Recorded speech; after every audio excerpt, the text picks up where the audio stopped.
Hi everyone, welcome to Insight. Today we're making a summer drink, French 75. So we're going to start with cocktail shaker with ice, and these measurements are per drink, so I'm making double. So first of all, half an ounce of lemon juice per drink, then 1.5 ounces of gin, and we're using this really kind of regal purple Empress gin. So per drink, 1.5 ounces of this. That's this amazing colour. Then per drink, half an ounce of simple syrup.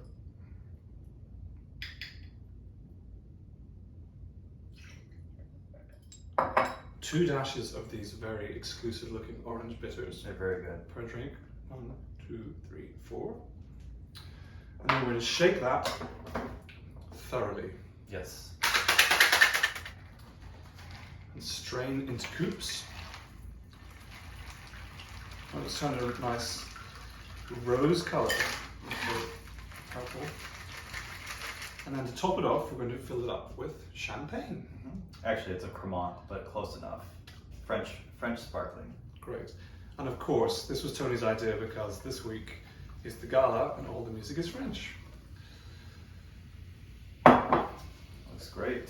It does look the most Thank appetizing shade of pink. Cheers. Cheers.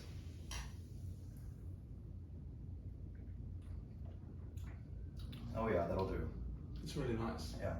Very subtle It is, flavor. it is. It's very soft. That gin really is a subtle one. Well, this week we are very excited to welcome one of the great pianists in the world right now, Jean-Yves, who is a pianist that I listen to frequently in college and grad school. He's just really remarkable, and he has the panache to match. So he's going to begin the program with GERSHWIN's variations on his song "I Got Rhythm." Just a lot of fun. It's very, very jazzy, of course, like anything Gershwin. And then to sort of elide us into France, we move to a suite of music from Bizet's opera Carmen. My favorite in that is the dance poem, the Gypsy Dance, that takes place in the tavern. But then we get to the real highlight of the program, which is one of my favorite piano concertos of all time, RAVEL's Concerto in G major. So it's really interesting, like everything RAVEL seems to do, it sort of falls into one of two very distinct worlds, either something that's kind of late Impressionism, that generation following Debussy, or something neoclassical, and this falls into the latter. And it has such a distinct sound from some of his more squarely impressionistic works. What are the different sounds and influences that you hear in this piece? Well, you're right about the classicism. I mean, he said himself that it was written in the spirit of Mozart and Saint-Saëns, and of course it sounds nothing like either of those composers. Right. But you can tell that it's tightly constructed and there's the classical ideas going on. But jazz is the main thing, I think, that influences this piece. Gershwin is the whole way through the first movement. Those kind of flattened blues scales that we hear all over the place. Really big in France. It really became big in France after the war. Yeah. So Ravel kind of soaked all of that up in Paris after the war. And there's an unbelievable freshness to the piece as well. From the beginning, with the slapstick, you're immediately in a very... It's a piece that's full of colour and full of fun and joy. So the first movement, Ravel said that he was inspired by music from the Basque country where he was from himself. There's lots of Gershwin, lots of crazy solos in the orchestra. I mean, this is a piece that gives the orchestra a real workout. Yeah, definitely. But my favourite moment of all in the first movement is about 2/3 of the way through, when he writes an imitation of a musical saw. And if any of you have ever heard a musical saw, it's a very specific sound. And Ravel imitates it by having all these trills in the right hand that are very closely on top of each other. And once you realize that's what it is, it's brilliant. It's one of his most brilliant achievements to be able to make a piano sound like that. Yeah. And what a folksy kind of integration into a very high art piece. Yeah, absolutely. Then the second movement begins with one of the most beautiful things Ravel ever wrote. Extremely simple. Nearly 3 minutes of just solo piano. Yeah. White notes in that it sort of floats around modally. It doesn't sound very tonal. But then there are these occasional Satie-esque wrong notes that are dropped in occasionally that help the music move. And this is a movement that blossoms into something unbelievably beautiful. One of the most beautiful English horn solos in the whole repertoire. Yeah. As the piano kind of traces the melody in all sorts of very delicate figuration. Yeah. Great flute solo as well in that Yeah. movement. Yeah. So that's something very special, something really looking forward to.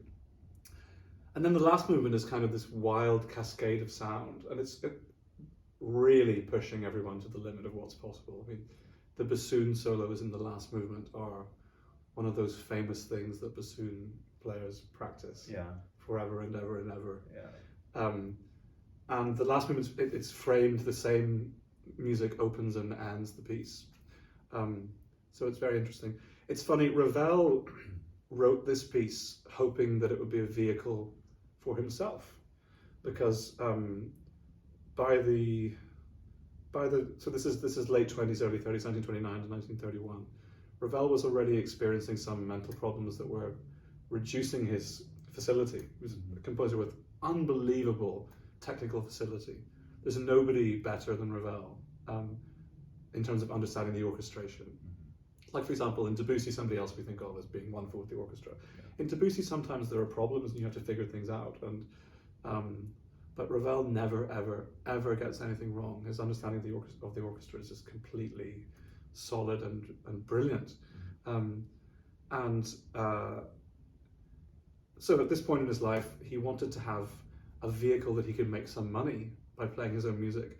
And he wasn't quite as good a pianist as you would think from his music. I mean, pieces like Gaspard de Louis are some of the most difficult which he couldn't things. play. He wrote things that he couldn't play. He couldn't play. So he began this piece thinking he would play it. But as it got towards the premiere, he realized that he had written a piece that he couldn't play. And he had to hand it off to somebody else. But I think that really informs the way you can see the piece. It's a very ensemble work.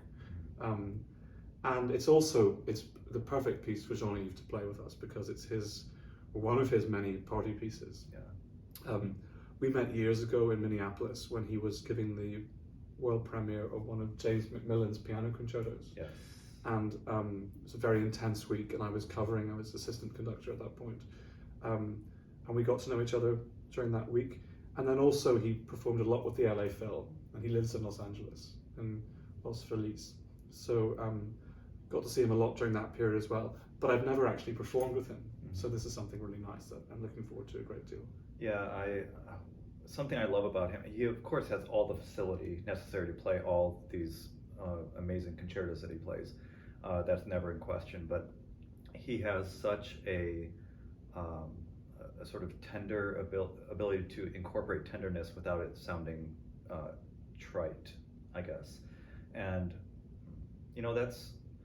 it's important in a lot of music, but I think back to the second movement, which, because of the simplicity that you mentioned, that's imperative. I mean, it just has basically, it's not a waltz, but it's like this boom, chuck, chuck rhythm in the left hand that's just pretty straight underneath this kind of simple melody, but yet it's one of the most haunting and beautiful things I've ever heard. And I think when it's played well, like I've heard him playing in some of his recordings, it's almost like time stops after that more jazzy, upbeat first movement.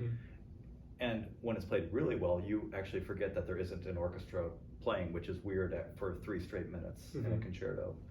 But it's funny you say cha-cha, and yes, of course it is that, but it's one of these wonderfully ambiguous movements rhythmically, because it's written in 3/4, 3 beats in a bar, but he divides it into 3+3, which sounds like a waltz, but sometimes he doesn't. Right. So you're constantly being surprised by the rhythm. And given that the harmonic language is relatively simple, that's a really interesting, energizing force in the music. So yeah, it's great fun.